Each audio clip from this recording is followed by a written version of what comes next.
కొలస్సీలకు రాసిన పత్రిక అపోస్తలుడైన పౌలు గారు 3వ అధ్యాయము 12 నుంచి 14 వచనాల్లో మనం ధరించుకోవాల్సినటువంటి విషయాలన్నీ ఉన్నాయి. అందులో 14వ వచనం చాలా ప్రాముఖ్యమైనది. దాని మీద మన డిస్కషన్ ఇప్పుడు ఈ సమయంలో.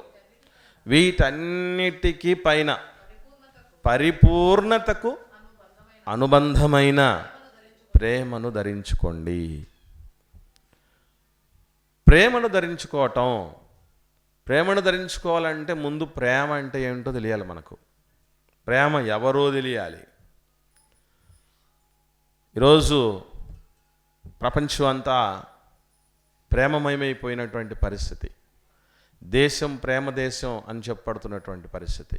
ఈ మధ్యకాలంలో ఒక వార్తలు ఎన్ని వినాలో ఇంకా భవిష్యత్తులో వింటున్నాం. లేటెస్ట్ వార్త ఏంటంటే, ఇంటర్మీడియట్ చదువుతుంది ఒక అమ్మాయి, 9th క్లాస్ చదువుతున్నాడు అబ్బాయి.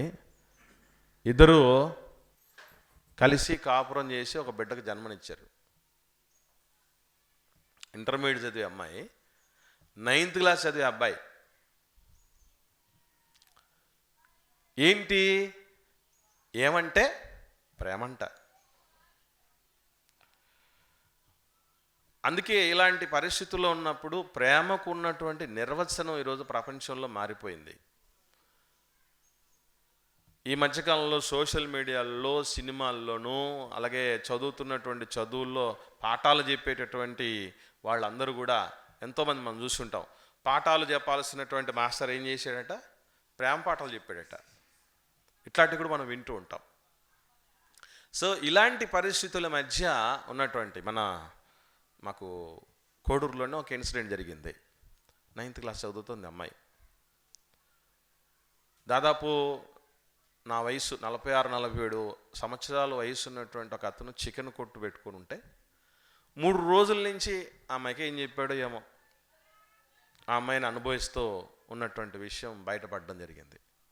9వ తరగతి పాపని.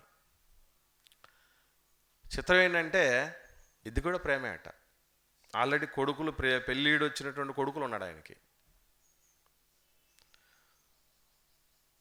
ఎట్లా పోయి ఎట్లా అవుతుందో. మరొక వార్త కూడా మేము చూసాం. అదేంటంటే దాదాపు ఇద్దరికి ప్రేమ పెళ్లి చేసుకున్నారంట. ఇద్దరు వాళ్ళ వయసు ఎంత అంటే 75 ఏళ్ళు. అమ్మాయికి అబ్బాయికి 75 ఏళ్ళు. మీరు అపార్థం చేసుకోకండి, ఎందుకంటే పెద్దలు ఒప్పించడానికి ఇంత టైం పట్టిందని కింద క్యాప్షన్ పెట్టారు. అంటే ప్రేమ అనగానే ఇలాంటి పరిస్థితులకు వెళ్ళిపోయింది ప్రపంచం. ప్రేమ విషయంలో మనం తెలుసుకోవాల్సిన సత్యం ఏంటంటే, బైబిల్ గ్రంథంలో ప్రేమ అన్నదానికి సరైనటువంటి నిర్వచనం ఉన్నటువంటి పదాలు 2. 1 ఫిలియో, 2 అగాపే. ఫిలియో అంటే ఏదో అనుకోకండి. ఫిలియో అన్నటువంటిది సహోదర ప్రేమ. ఫిలదెల్ఫియా అనేది చూసారా? ఆ ఫిలియో నుంచే వచ్చింది ఫిలదెల్ఫియా. ఫిలదెల్ఫియా సంఘం ఆసియా ఖండంలో ఉన్నటువంటి 7 సంఘాల గురించి మాట్లాడుతూ చెప్తారు కదా దేవుడు. ఫిలదెల్ఫియా అంటే అర్థం ఏంటంటే సహోదర ప్రేమ. సంఘాలకు కూడా ఈ పేర్లు కూడా పెట్టుకున్నటువంటి వాళ్ళు చాలామంది ఉన్నారు. ఫిలదెల్ఫియా సంఘం అని అంటే ఏంటి అర్థం? సహోదర ప్రేమ ఉండాలి అన్నటువంటి ఉద్దేశం. అంటే ఈరోజు మానవుడు నిజముగా కలిగి ఉండాల్సింది సహోదర ప్రేమ. అంటే ఏంటి అర్థం? ఇక్కడ కూడా మనం తెలుసుకోవాల్సిన విషయం ఏంటంటే, సహోదరులు అంటే ఎవరనేది.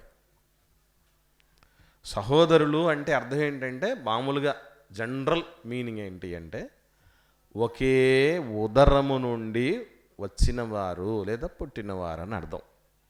ఉదరం అంటే కడుపు, పొట్ట. ఒకే గర్భము నుండి పుట్టినటువంటి వ్యక్తులను సహోదరులు అంటారు. ఇప్పుడు దేవుడు ఈ సెన్స్ని మనం ఆలోచన చేస్తే, మనం అందరం కూడా ఒక గర్భము నుండి వచ్చాం. ఎవరి గర్భం? ఆదాము గారి దగ్గరికి వెళ్తే ఆదాము గారు కూడా ఒకరి గర్భం నుంచి వచ్చాడు. దేవుని గర్భం. అంటే భూమి మీద ఉన్నటువంటి ఏ మనిషినైనా సరే వయసుతోనో, లింగముతోనో, స్థాయితోనో సంబంధం లేకుండా ప్రేమించగలగాలి. మరి ప్రేమిస్తున్నారా? ఎప్పుడైనా ఒక వయసులో ఉన్నటువంటి అబ్బాయి, ఒక టీనేజ్ అబ్బాయి వచ్చి 80 ఏళ్ల బామ్మను ప్రేమించినట్టుగా మీరు చూసారా? పోని వయసులో ఉన్న అమ్మాయి 80 ఏళ్ల పెద్ద ఆయన్ని ప్రేమించినట్టు చూసారా? ఎందుకు ప్రేమించరంటే వాళ్ళు దేనికి పనికిరారు. అంటే పనికొస్తే ప్రేమ పుడుతుంది, అది లోకం. అవసరానికి పనికొస్తే కోరికలు తీర్చలేరు కదా వాళ్ళు, కాబట్టి ప్రేమ ఉండదు. ఇది దేవుడు చెప్పిన ప్రేమ కాదు. ఎవరితోనూ దేనితోనూ సంబంధం లేకుండా ప్రేమించగలిగినటువంటి పరిస్థితి. మనం అందరం ఏం చూస్తామంటే, ఒక మనిషిని ప్రేమించడానికి అర్హత ఉందా లేదా అని చూస్తాం. అవునా కాదా మీరు చెప్పండి. ఇప్పుడు ఒక మనిషిని మనం ఇష్టపడుతున్నాం అనుకోండి, అభిమానిస్తున్నాం అనుకోండి, సహవాసం చేస్తున్నాం అనుకోండి, సాయం చేస్తున్నాం అనుకోండి, ఏ రకమైన సాయం, మాట సాయం కావచ్చు, చేత సాయం కావచ్చు, డబ్బు సాయం కావచ్చు, ఏదైనా కావచ్చు, అర్హత ఉన్నోళ్ళా కాదా అని చూస్తాం. ఆ విధంగా మనం ఆలోచన చేస్తే మానవుడికి పరిచయమైనటువంటి ఇద్దరి ప్రేమలు మనకు కడు ఆశ్చర్యానికి గురి చేస్తాయి. అందులో ఒకరి ప్రేమ తండ్రి అయిన దేవుని ప్రేమ, ఇంకో ప్రేమ యేసు ప్రభుల వారి ప్రేమ. తండ్రి అయిన దేవుడి పరిస్థితి ఒకసారి ముందు ఆలోచన చేద్దాం. ధరించుకోవాల్సింది ఏంటో మనకు అర్థం అవుద్ది. యోహాను గారు రాసిన మొదటి పత్రిక 4వ అధ్యాయము 9-10 వచనాలు చూడండి. యోహాను గారు రాసిన మొదటి పత్రిక 4వ అధ్యాయము 9-10 వచనాలు. మనము ఆయన ద్వారా జీవించున్నట్లు దేవుడు తన అద్వితీయ కుమారుని లోకములోనికి పంపెను. దీని వలన దేవుడు మన యందుంచిన ప్రేమ ప్రత్యక్షపరచబడెను. అంటే దేవుని ప్రేమ ప్రత్యక్షమైంది అంటే ఎప్పుడట అంటే, క్రీస్తు ఈ లోకంలో మనకు కనబడినప్పుడు, ఈ లోకంలోకి వచ్చినప్పుడు. అంటే దేవుని ప్రేమ ప్రత్యక్షమైన రోజుని మనం ఏం చెప్పుకుంటున్నాం అంటే క్రిస్మస్ అనుకుంటున్నాం. ఇంత కింద చూద్దాం. మనము దేవుణ్ణి ప్రేమించితేమని కాదు. అసలు ఈ చిత్రమైన విషయం గమనించండి. ఇప్పుడు మనం ఎవరిని ప్రేమిస్తామంటే వాళ్ళు మనల్ని ప్రేమిస్తున్నారని తెలిస్తే ప్రేమిస్తాం, అంతేనా? సో మీరు ఎందుకు ఇష్టపడ్డారు అని అంటే, వాళ్ళు ఇష్టపడ్డారు కాబట్టి మేము ఇష్టపడ్డాం అంటారు. అవునా కదా? వాళ్ళు ఐ లవ్ యూ చెప్పే కాబట్టి మేము చెప్పామంటారు. వాళ్ళు మాతో సావాసం చేయటానికి మనసు అయింది కాబట్టి మేము కూడా సావాసం చేస్తున్నాం అని అంటారు. అదే చెప్తున్నాడు ఇక్కడ. మనిషికి ఉన్న సహజ సిద్ధమైనటువంటి మనస్తత్వం ఏంటి అంటే, మనం దేవుణ్ణి ప్రేమించాం కాబట్టి దేవుడు మనల్ని ప్రేమిస్తున్నాడు అనే ఫీలింగ్. ఈవెన్ మనం కూడా ఏమనుకుంటామంటే, ఒకరు మనల్ని ఎందుకు ప్రేమిస్తున్నారంటే మనం ప్రేమించాం కాబట్టి అనుకుంటాం. మనం ఇస్తున్నామయ్యా అందుకే ప్రేమిస్తున్నారు వాళ్ళు, మనం చేస్తున్నాం అందుకే ప్రేమిస్తున్నారు, పెద్దానికి అయిన దానికి కాని దానికి అందుబాటులో ఉంటున్నాం అందుకే ప్రేమిస్తున్నారు. ఉరికి ప్రేమిస్తారు ఏంటి ఎవరైనా? అది మన క్యాలిక్యులేషన్స్. కానీ ఇది దేవుడి దగ్గరికి తీసుకుని వస్తే ఇది పచ్చి తప్పు, అబద్ధం అయిపోద్ది, అసంబద్ధం అయిపోతుంది దేవుడి దగ్గరికి వస్తే. ఎందుకనంటే చూడండి, అక్కడ తానే మనలను ప్రేమించాడు, ప్రేమించి మన పాపములకు ప్రాయశ్చిత్తమై ఉండుటకు తన కుమారుని పంపెను. ఇందులో ఉంది ప్రేమ. ప్రేమ ఎందులో ఉంది అని అంటే ఇందులో ఉంది అంటున్నాడు. ప్రేమ మానవ గొంతులోకి రావడానికి ముందు ఎందులో ఉన్నదో తెలుసుకోవాలి మనిషికి. ఇలాంటిది అంటే ఈరోజు మనకి ఏ అర్హత ఉందని ఆయన ప్రేమించాడు, ఏ అర్హత ఉందని యేసుప్రభు వచ్చాడు మన దగ్గరికి. బట్ చాలా విలువైన వాళ్ళయా మీరు లేకపోతే అవ్వదు పని అనే ఉద్దేశంతో వచ్చాడేంటి ప్రభు? అప్పుడప్పుడు పెద్దోళ్ళు చెప్తూ ఉంటారు మన గురించి, మన విలువ గురించి చెప్తే ఏమంటారంటే, నెత్తి మీద రూపాయి పెడితే 5 పైసలు పనికిరావరా అని. విన్నారేమాట? రూపాయి పెడితే 10 పైసలు పనికిరావు అంటారు. 10 పైసలకు కాదు, మామూలుగా అయితే 16 అణాలు అటు రూపాయికి. తెలుసా మీకు? 16 అణాల అమ్మాయి అని చెప్తూ ఉంటారు చూసారా. అంటే సంపూర్ణం అని అర్థం, సంపూర్ణమైనటువంటి గుణగణాలు ఉన్నాయని అని చెప్తారు. అనా పైసకు కూడా పనికిరాం మనం. ఎందుకనంటే మన గురించి ఎవరికైనా పూర్తిగా అర్థమయ్యేంత వరకే మనం హీరోలం, మనం గొప్పవాళ్ళం, మనం మంచోళ్ళం. మనం విశ్వరూపాలు తెలిసే అనుకోండి, చాలా జాగ్రత్త వహిస్తారు. వామ్మో ఏమో అనుకున్నాం వీడిని, ఈ కళలు కూడా ఉన్నాయా అనిపించి. కొందరు మనకు కొన్ని విషయాలు చెప్తూ ఉంటే మనకు ఆ విధంగా కనపడలేదే వాళ్ళు, ఆ రీతిగా వాళ్ళు కనపడలేదే, ఇంత ఉందా, ఇంతటోళ్ళ వాళ్ళు, గుండెలు తీసిన బంటులు అని చెప్తూ ఉంటాం. ఎవరో అన్నారు, ఇప్పటికీ భార్యాభర్తలు కలిసి కాపురాలు ఎందుకు చేసుకుంటున్నారంటే పూర్తిగా ఎవరి గురించి ఎవరికి తెలియదు కాబట్టట. పూర్తిగా ఎవరి గురించి ఎవరికి తెలియదు కాబట్టట. తెలిసిందంటే అప్పుడప్పుడు ఈ విషయం తెలియకనే అది తెలియకూడదు అనే ఉద్దేశంతో ఏం చెప్పి చేస్తారట పెళ్ళి? అబద్ధాలు ఆడి చేస్తారట పెళ్ళి. మనుషులు చాలా స్వార్థపరులు, పెళ్లి విషయంలో చాలా జాగ్రత్తగా ఉండండి. ఎందుకనంటే మా ఇంట్లో కూడా పిల్ల ఉంది, మా ఇంట్లో కూడా పిల్లోడు ఉండాలని చెప్పేసి ఎవరైనా ఎంక్వైరీకి వచ్చారనుకోండి, వాళ్ళు కూడా ఏం చెప్తాం? అబద్ధాలు చెప్పి పంపిస్తాం. మంచి పిల్లోడు అమ్మవాడు, మా ఇంట్లో ఆడపిల్ల ఉంటే మేమే ఇచ్చేవాళ్ళం అంటారు. లేదు, అమ్మాయి చాలా మంచిదమ్మా, మా ఇంట్లో మగపిల్లోడు ఉంటే మేమే చేసుకునేవాళ్ళం. ఈ సాక్ష్యం విని చేసుకున్న తర్వాత చాలా చాలా తెలుస్తాయి. వింతలు, విడ్డూరాలు, చోద్యాలు అని రకరకాలుగా జరుగుతూ ఉంటాయి. అప్పటిదాకా ఏం కనపడవు. ఎవరో పెట్టారు ఒకడు, పెళ్లి చూపులకి వెళ్ళినప్పుడు చిన్నగా మాట్లాడతాడు అమ్మాయి. మాట్లాడుతూ ఉంటే, అయ్యో వివాహమైన తర్వాత నీకు మైకు పెట్టాలే, అంత చిన్నగా మాట్లాడుతున్నారంటే అప్పుడు అంటదంట అమ్మాయి. ఏమని? పెళ్లి చూపులప్పుడు నా మాటే అంత అని, నా మాటే అంత అంటే మృదువుగా చిన్నగా వచ్చేస్తుందని. ఎప్పుడు తెలుస్తుంది అసలు విషయం? సెకండ్ డే నుంచే. ఎప్పుడు మళ్ళీ అక్కర్ల మళ్ళీ ఎక్కడికో పోవాల్సిన పని. అప్పుడప్పుడు ఈ మధ్యకాలం చెప్తున్నారు, రే ఎట్టున్నారు అని కొత్తగా పెళ్ళైన పిల్లల్ని అడుగుతూ ఉంటే అంతా పరమగీతం అన్నట్టు చెప్తారు. పరమగీతం విలాపగీతముగా ఎప్పుడు మారుతుందంటే 2వ రోజుకే. ఇప్పుడు అంత లేట్ కూడా కావట్లా. అర్థమవుతుందా? గట్టిగా మాట్లాడుతూ ఉంటే ఏంటి ఇంత మాట్లాడుతున్నావు అంటే నా మాటే అంతా అనేదట. తర్వాత అప్పుడు సేమ్ డైలాగు. అంటే అమ్మాయిలు ఒకరి విషయం కాదు, అబ్బాయిలే తీసిపోయేటట్టు లేరు. పెళ్ళికి ముందే ఎవరుంటారు? Ex girl friend. ఇట్లా మన అందరి గురించి ఇప్పుడు అట్లటోళ్ళు ఎవరు లేకుండా ఉన్నారంటే వాళ్ళు, మీకు విషయం చెప్పమంటారా, కోహినూరు వజ్రాలు అంటే ఏదో అనుకోకండి, వాళ్ళే కోహినూరు వజ్రాలు లాంటి చెప్తూ ఉంటారే, వాళ్ళు ఎవరో కాదు, వాళ్ళే అట్టటోళ్ళే. వివాహానికి ముందు ఎవరు ఎరుగని వారు, ఎవరిని తెలియని వారు, ఏ విషయం అర్థం కానటువంటి వాళ్ళు, ప్యూర్గా వివాహమైన తర్వాత కూడా ఒకరితోనే జీవితాంతం ఉండేటువంటి వాళ్ళు, లేదో జీవితంలో ఉన్నటువంటి ఆ ఫ్లేవర్ను, చాలా ప్రపంచంలో చాలా రుచులను మర్చిపోయారు, మిస్ చేసుకున్నారు, తిక్కలోళ్ళు అనుకోకండి వాళ్ళని చూసి. వాళ్ళే అసలు సిసలు వజ్రాలు. కానీ వజ్రాలు అరుదుగా దొరుకుతాయి.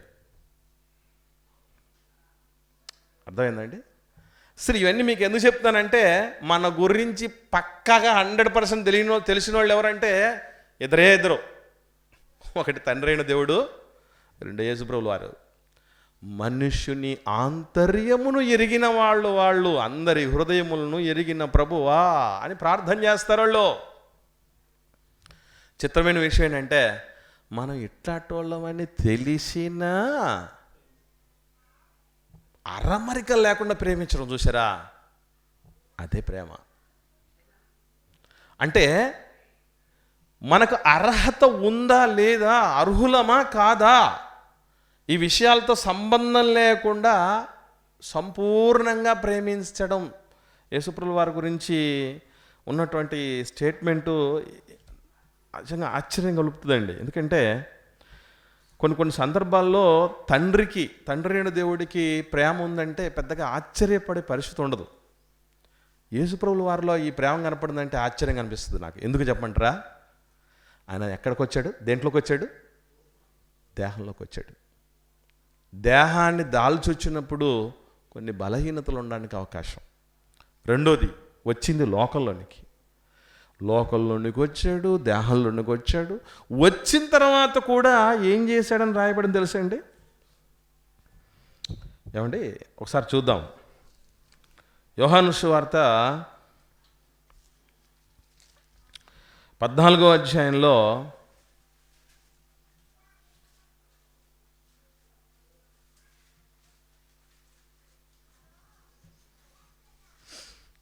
యోహాను సువార్త 14వ అధ్యాయంలో అక్కడ ఒక మాట ఉంటుందండి. ఏమనంటే, తన వారిని ఆయన సంపూర్ణంగా ప్రేమించాడు అని. ఎక్కడో చూడండి. తన వారిని ఆయన సంపూర్ణంగా ప్రేమించాడు అనే మాటలు మనకు కనబడతాయి. యోహాను సువార్తలోనే ఉంటుంది ఈ మాట. అంటే యేసు ప్రభుల వారు ప్రేమించిన ప్రేమ ఎలాంటిది అంటే సంపూర్ణమైన ప్రేమట. అంటే అరకొర ప్రేమ కాదు.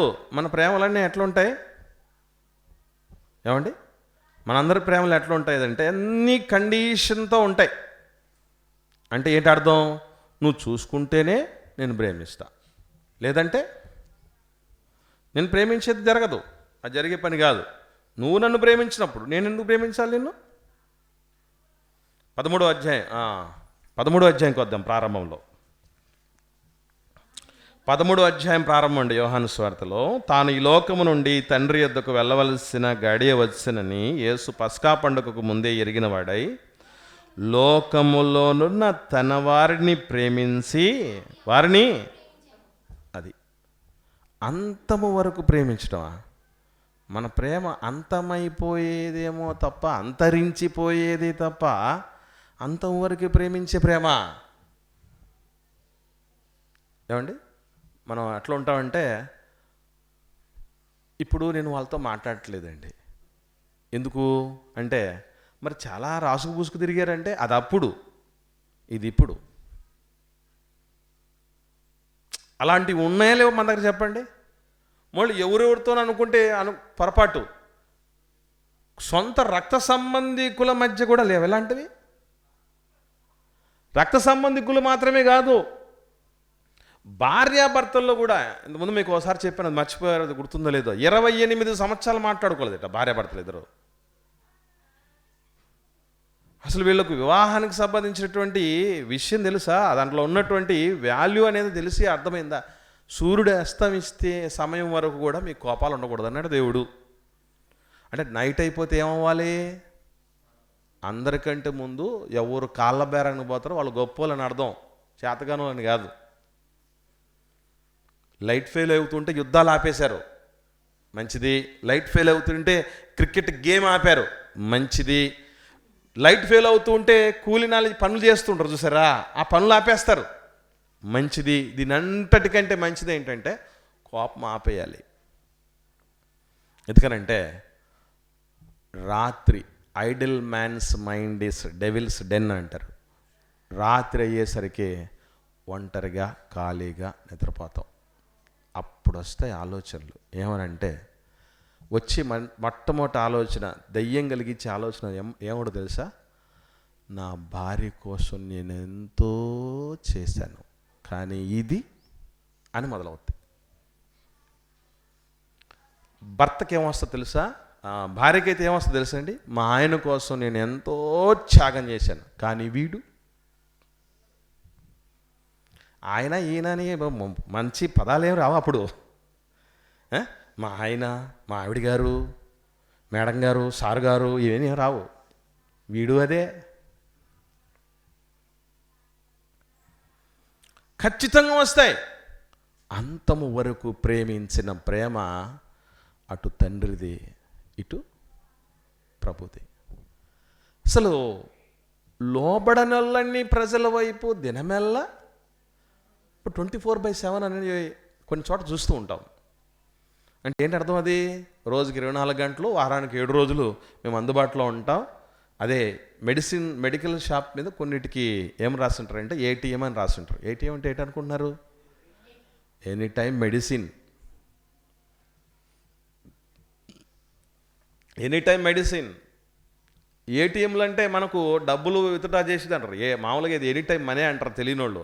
ఎనీ టైం మనీ కాదని అర్థం. ఏటీఎం అంటే మనం డబ్బులు విత్డ్రా చేసేది, ఆటోమేటెడ్ టెల్లర్ మెషిన్ అని. దాన్ని వదిలేద్దాం, అది విషయం కాదు. కానీ ఎనీ టైం లవ్ ఎవరికి ఉంటుందో అదే అసలు ప్రేమ. అంటే కండిషన్, ఏ పరిస్థితికి అతీతంగా ప్రేమించేటటువంటి తత్వం ఎవరికి ఉంటుందో ఆ ప్రేమను మనం ధరించుకోవాలి. అలాగని పొరపాటు చేస్తూ ఉంటే, పాపం చేస్తూ ఉంటే, తప్పు చేస్తూ ఉంటే ఖండించొద్దా, శిక్షించొద్దా అని అంటే ప్రేమలో అది కూడా భాగమే, మర్చిపోకండి. చరిత్రలో తండ్రి ఎన్నోసార్లు దిద్దలేదా? చెప్పండి. అసలు నిజంగా చెప్పాలంటే ప్రేమించే వాళ్ళే ఏం చేస్తారో తెలుసండి? తండ్రి, ఒకసారి చూద్దామా సామెతల గ్రంథం,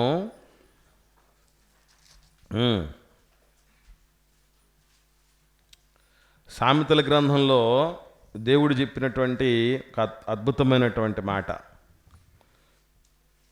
3వ అధ్యాయంలో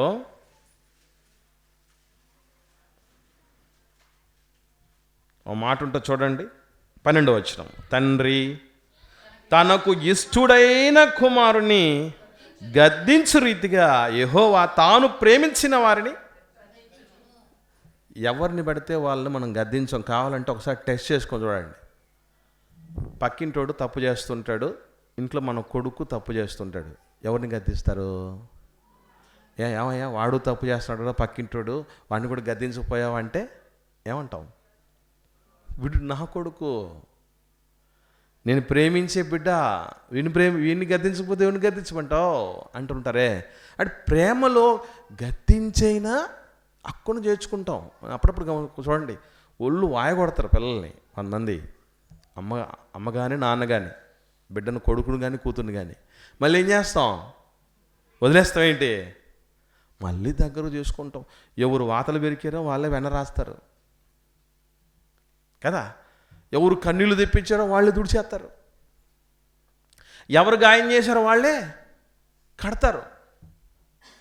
అది ప్రేమ.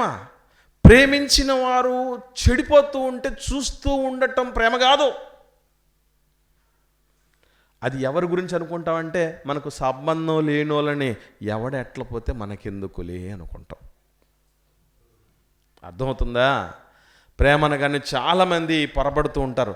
అని అంతవరకు ప్రేమించాలి కదా.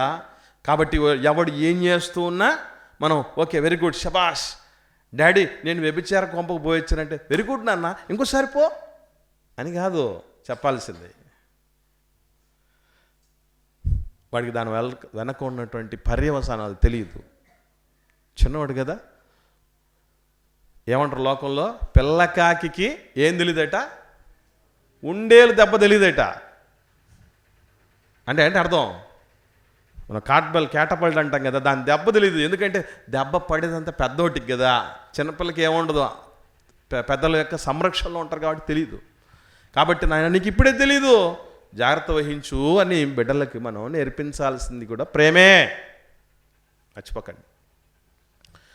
తండ్రి ప్రేమ మనకు అర్హత ఉందని కాదు ఆయన ప్రేమించింది, మనం అర్హులమని కాదు ఈ లోకంలోనికి రప్పించింది, మనం అర్హులను కాదు క్రీస్తుని పంపించింది. అలాగే క్రీస్తు కూడా తండ్రి ప్రేమకు ఏ మాత్రం తీసిపోకుండా, ఏమంటే దేవుడు పంపితే వచ్చాడంటే ఈయన నిమిత్త మాత్రం అనుకోకండి. ఒకడు అట్లనే కారుకూతలు కూశాడు. ఏమన్నా తెలుసా? దేవుడు బలవంతంగా పంపించేశాడండి. బలవంతంగా చంపేశాడు అండి, అన్యాయంగా చంపేశాడు. దేవుడు ఆయనకు అసలు ఇష్టమే లేదు మానవుల కోసం చనిపోవటం. ఎందుకంటే ఈ గెత్సేమనే తోటలో యేసుప్రభులు వారు ప్రార్థన చేశారు కదా, పట్టుకున్నాడు. ఏమని? తండ్రి నీకు ఇష్టమైతే, నీ చిత్తమైతే ఈ గిన్నెను తొలగించు అన్నాడు కదా. ఆ తర్వాత 3 సార్లు చెప్పాడు ఆయనే. ఏమని? నీ ఇష్టమే నాయన, నీ ఇష్టమే నాయన. నీ ఇష్టం నా ఇష్టం వేరు వేరు కాదు. తండ్రి ఎంతగా ప్రేమించి పంపించేశాడో అంతగా ప్రేమించి ఆయన కూడా వచ్చాడు. చూద్దామా ఒకసారి యోహాను సువార్త 10వ అధ్యాయం. యోహాను సువార్త 10వ అధ్యాయం 17-18 వచనాలు చూద్దాం. 17-18 వచనాలు. నేను దానిని మరలా తీసుకున్నట్లు. ఎవరండి? మరలా తీసుకున్నట్లు నా ప్రాణమును పెట్టుచున్నాడా, పెట్టమన్నాడా? అర్థమవుతుందా? నేను మరలా తీసుకున్నట్లు నా ప్రాణాన్ని పెడుతున్నాను. ఇంకా ఇందువలననే నా తండ్రి నన్ను ప్రేమిస్తున్నాడు. ఎవడును నా ప్రాణమును తీసుకొనడు, నా అంతటా నేనే పెడుతున్నాను. దాన్ని పెట్టుటకు నాకు అధికారం ఉంది, దాన్ని తిరిగి తీసుకుంటకు నాకు అధికారం ఉంది. నా తండ్రి వలన ఈ ఆజ్ఞ పొంది తిని. అంటే యేసు ప్రభులు వారు స్వయంగా ఆయన కూడా ఇష్టపడే వచ్చాడు. తండ్రి పంపాడు అన్నది తండ్రి ప్రేమ, క్రీస్తు వచ్చాడు అన్నది క్రీస్తు ప్రేమ. ఆయన కూడా ఎటువంటి ప్రేమను, అరమరికలు లేని ప్రేమను కనపరచాడంటే, ఇప్పుడు రోజు డబ్బు సంచిలో నుంచి డబ్బు తీసుకుంటున్నాడు యూదా అని ప్రభువుకు తెలుసా తెలీదా? తెలుసు. పోనీ అప్పగించేస్తాడని తెలుసా తెలీదా? ముందే చెప్పాడు కదా శిష్యులతో, మీలో ఒకడు నన్ను అప్పగిస్తాడని తెలుసు. అంత తెలిసినా కూడా తన వారిని అంతం వరకు ప్రేమించనన్న వారిలో ఇస్కరియోతు యూదా కూడా ఉన్నాడా లేడా? ఉన్నాడు. అంటే మనం ప్రాణాలని అన్యాయంగా తీయించాలని విషయం ఒకటి కలిగి ఉన్నాడు అభిప్రాయం అని తెలిసినా మనం ప్రేమిస్తున్నాం. చూసారా? అదే ధరించుకోవలసిన ప్రేమ. ఒక అమ్మాయిని చూసారండి, అన్యులకు చెందినటువంటి అమ్మాయి అండి. పచ్చి తాగుబోతండి భర్త. ఏ మాత్రం భార్య బిడ్డలని పట్టించుకోడు. మళ్ళీ 6 మంది బిడ్డలు కన్నాడు. ఇట్టటప్పుడే కొన్ని చెప్పాల్సి వస్తుంది. ఏమనంటే, ఎవరు అంటారు కదా, పందిగా అన్నట్టు కన్నారని. అంటే ఎక్కువ మంది పిల్లలు కన్నారని కానీ కన్నవాళ్ళందరూ అట్లాంటి కానీ నేను చెప్పేది. బాధ్యత లేకుండా ఎవరైతే, మా నాన్నకు కూడా 6 మంది పిల్లలు, ఒక ఆయనకి 12 పిల్లలు, ఒక్కనంటే ఒక్కరిని ప్రయోజకుల్ని కానికుండా వదిలిపెట్టలేదు. గొప్పవాళ్ళని చేసి చనిపోయారు. వాళ్ళు గొప్పవాళ్ళు, నో ప్రాబ్లం. అట్లా పెంచితే నో ప్రాబ్లం. దయచేసి ఎవరు అపార్థం చేసుకోకండి ఆ విషయాన్ని. బాధ్యత లేకుండా వదిలేసేసి ఏ మాత్రం ఒక పచ్చి మంచినీళ్ళు కూడా తెచ్చిచ్చే పరిస్థితి కాదు. దట్టు ఇంట్లో ఉన్నది కూడా ఆమె ఏదో కూలీనాలు చేసుకుని సంపాదించుకుని కూడా లాక్కుపోయి తాగి తందనాలాడి పోతూ ఉంటాడు.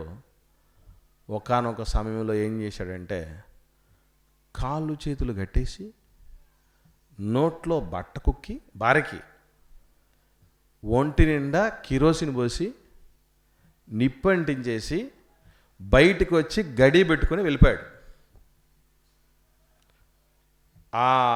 ఆ ఫైర్ మంటలు వచ్చేస్తున్న ఇంట్లో నుంచి అని బయట ఉండేవాళ్ళు కనుక్కొని డోర్ని బద్దలు కొట్టి ఆమెను హాస్పిటల్ తీసుకెళ్ళేసరికి అయిపోయింది.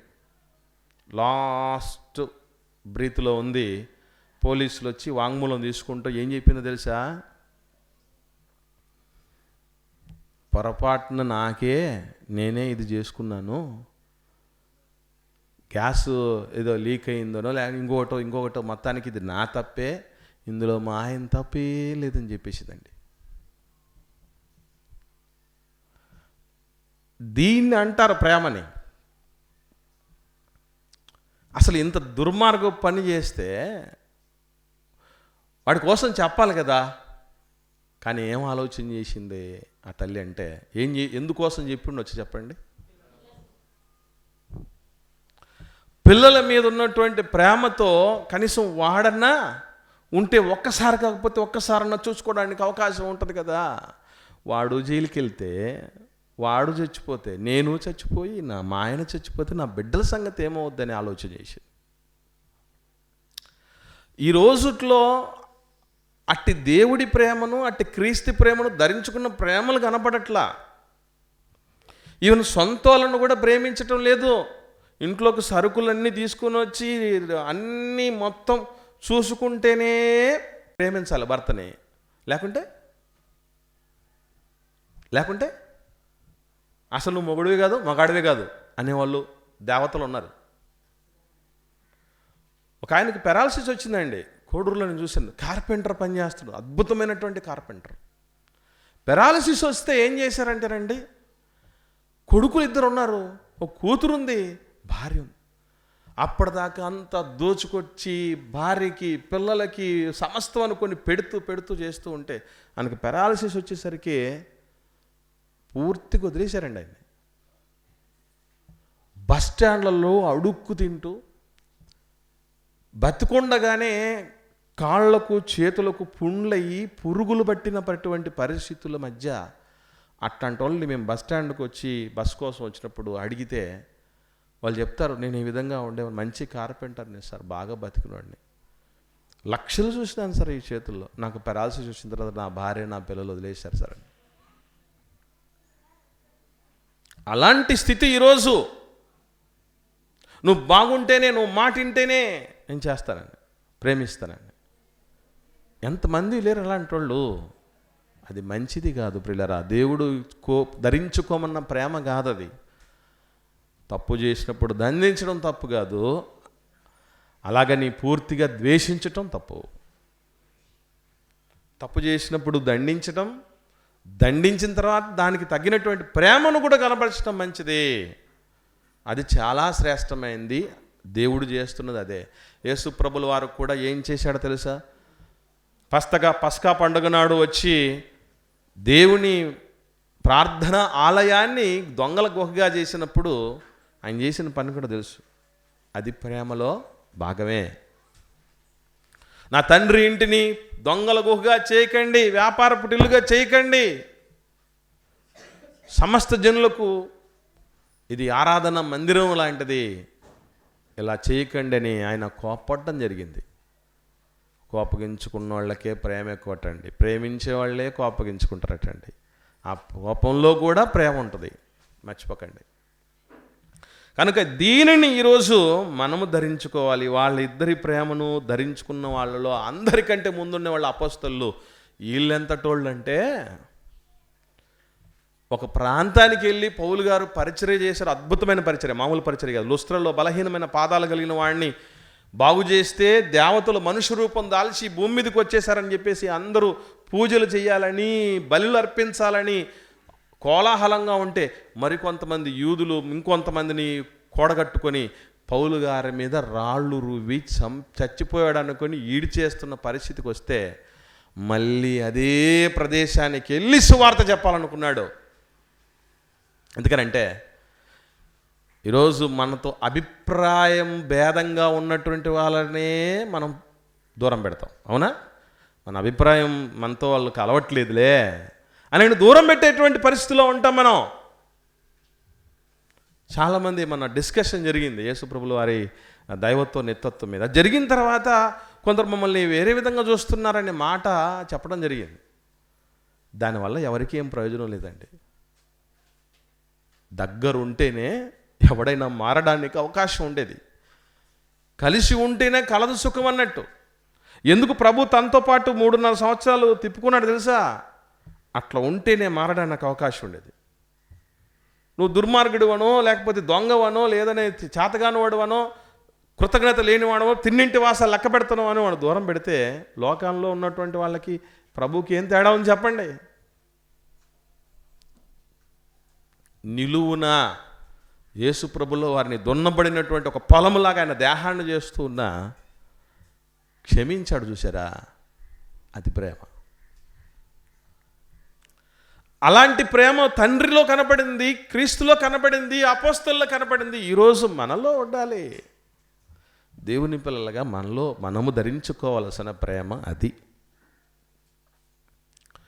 మీరందరూ నేను అనుకున్నటువంటి ప్రతి ఆలోచనలకు కలిసి వస్తేనే మిమ్మల్ని ప్రేమిస్తున్నాను అనుకోండి, నాది లోక ప్రేమే. మీరు కలిసి వచ్చినా రాకపోయినా, విధేయులుగా మంచిగా ఉండినా లేకపోయినా, ప్రేమించినా ప్రేమించకపోయినా, గౌరవించినా గౌరవించకపోయినా, విలువ ఇచ్చినా ఇవ్వకపోయినా, ఏమాత్రం తేడా లేకుండా ప్రేమిస్తేనే అది దేవుడి ప్రేమను ధరించుకున్న వాడి కింద లెక్క. నేను మాటిని వాడిని ఎవడైనా ప్రేమిస్తాడు. విధేయత చూపించేవాడిని ఎవడైనా ప్రేమిస్తారు. కానీ మాటే వినని వాళ్ళని కూడా హక్కును చేర్చుకునే ప్రేమను చూసారా? ఇదెక్కడి ప్రేమరా నాయన? అది అర్థమవ్వాలి.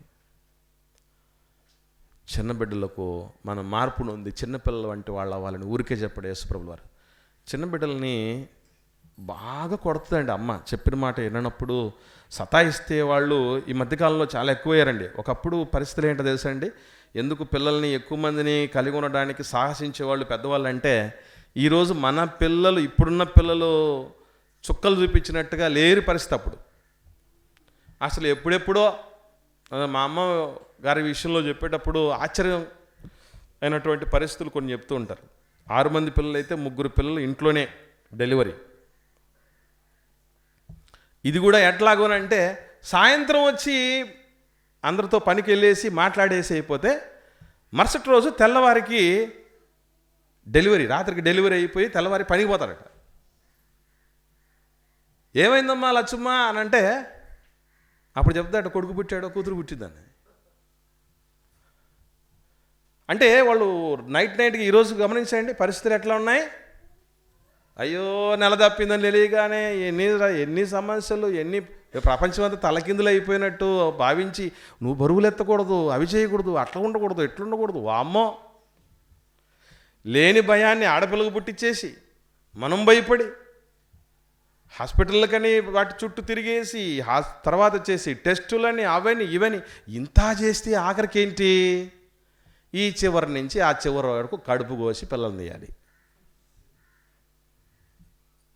కదా.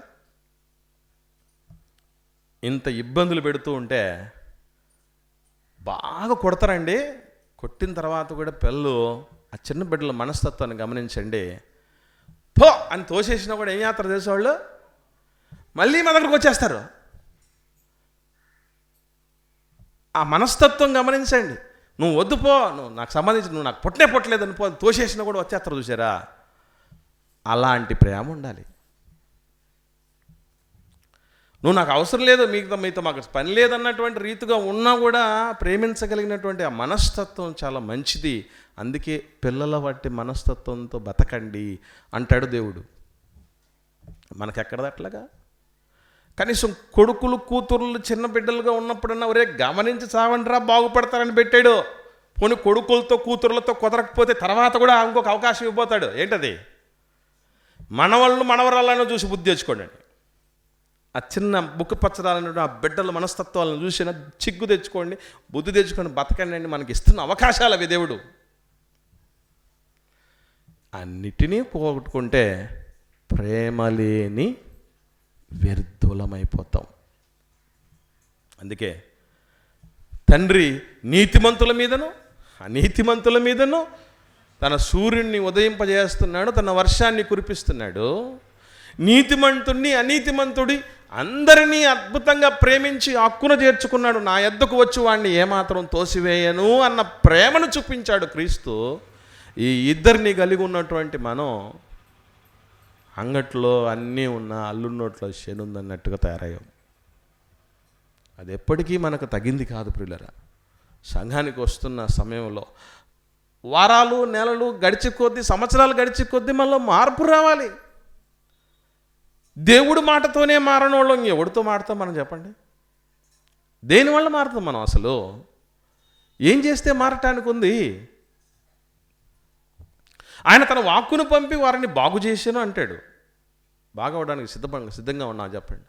ఇన్నేళ్లుగా సంఘానికి వస్తూ ఉన్నా ఏ మార్పు వాళ్ళు రాలేదు. వాడు పాస్టర్ ఏం చెప్తున్నాడో వీళ్ళేం నేర్చుకుంటున్నారు అనే వాళ్ళు ఉన్నారా లేరా? మనల్ని చూసి ఆశ్చర్యపడాలి. ఏంట్రా లోకానికి భిన్నంగా ఉన్నావు నువ్వు అని, ఏంటమ్మా లోకానికి భిన్నంగా ఉన్నావు నువ్వు అని చెప్పగలగాలి. చెప్పగలుగుతారా? అసలు ఎంతనో మన కోసం చేసిన వారిని ప్రేమించలేకుండా చచ్చిపోతున్నాం మనం. ఈరోజు అత్త అంటే కోడలకు పడదు, కోడలంటే అత్తకు పడదు. అందుకే వీళ్ళందరి కోసం మెడిసిన్ కూడా ఎప్పుడో తీసుకురావటం జరిగింది, కానీ మెడిసిన్లను ఏం చేస్తున్నారు? అటకెక్కిచ్చేస్తున్నారు చాలామంది. దానివల్ల ఎవరికి ప్రయోజనం లేదు.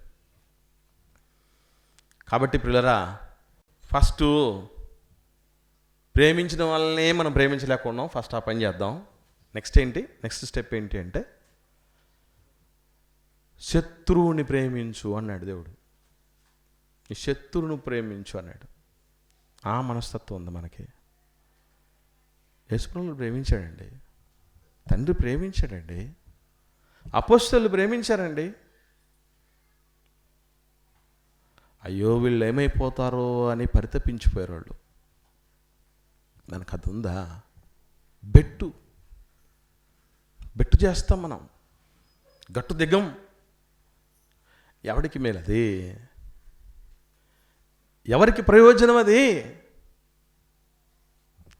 తగ్గించుకునేవాడు హెచ్చించబడతాడు. దేవుడు అంటే మనం తగ్గే పరిస్థితి లేదనే పరిస్థితులు ఉంటే ఏం బాగుపడతాం? కాబట్టి ప్రియులరా, ధరించుకోవలసిన ప్రేమ ఇది. మీరు ధరించుకోవాలి, నేను ధరించుకోవాలి. లేకపోతే హరించుకుపోవటమే. ఇక ఏది చేయబోతామో నిర్ణయం మీకే వదిలేస్తాం. ప్రార్థన చేద్దాం.